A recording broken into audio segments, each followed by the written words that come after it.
They didn't smoke at night. They didn't sleep very much in the field, and when they spoke to each other or talked on the radio, it was always in a hushed whisper. Hand signals replaced verbal commands. Their actions were those of warriors who wanted to find the enemy, and when they felt they had the tactical advantage, would kill or capture them. Needless to say, I was very impressed with the way they operated. I first met Sergeant Jim Thayer when he returned to the unit from R&R in Hawaii.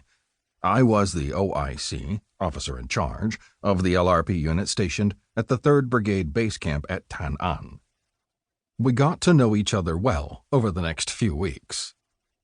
Jim had a Vietnamese soldier, a PRU, Provisional Reconnaissance Unit, who went everywhere that Jim went, which meant that Jim always had an interpreter with him, someone who knew the terrain, the people, and who was acutely knowledgeable of the enemy's tactics. This proved to be a huge advantage to Jim and his team, since so few Americans ever understood the enemy's methods and operational tactics. A major who I knew from the 6th of the 31st Infantry asked me one day if I had anyone in my command who could interrogate a VC prisoner. The brigade intel people had no luck getting any information out of him. I told him that I would find somebody and went straight to see Jim Thayer. I asked him if he and his PRU would agree to have a talk with this POW. To this day, I have no idea what they did or said to him, as he was unmarked at the end of the interrogation, but suddenly he became a wealth of information, giving up the location of a regimental-sized NVA unit well outside Tan An. Jim Thayer swore to me that they never touched the guy. Brigade wanted us to check out the intel and insert one of our teams to verify the location of the enemy. I asked Jim Thayer to go in with his team, and he agreed. The enemy was there all right, and immediately Jim's team came under heavy rifle, machine gun, and RPG fire. Jim's RTO, Specialist 4th Class Richard Bellwood, was killed. Jim's wristwatch and wrist compass were shot off his arm, and his canteen took a round, causing water to run down his hip and leg, which at the time he figured was blood from a bullet wound. I was at the Brigade Tactical Operations Center monitoring the radio, and as soon as Jim called in a contact, I called for helicopter gunship support.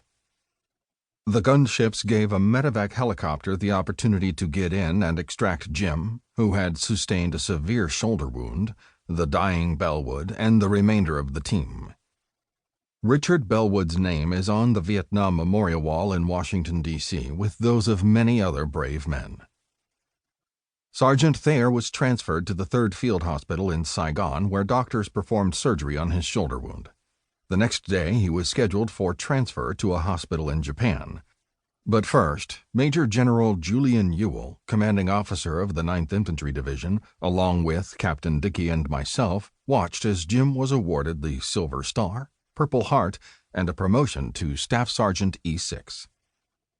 I hope my introduction serves to give you at least a partial understanding of how LRPs operated during the war in Vietnam, the risks they took, and the obstacles they overcame.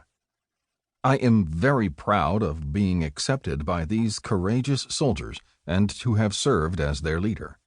They were, and still are, some of the bravest men I have ever known, especially Jim Thayer, who stood out among other brave men as a man, a leader, and a combat soldier.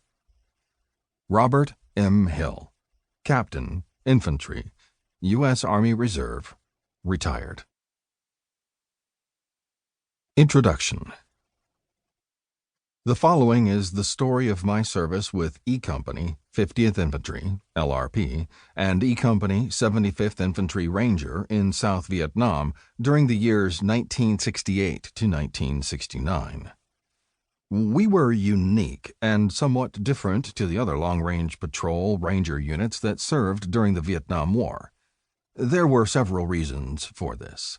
I'll endeavor to explain it here so that you will understand the reason why when you listen to my story.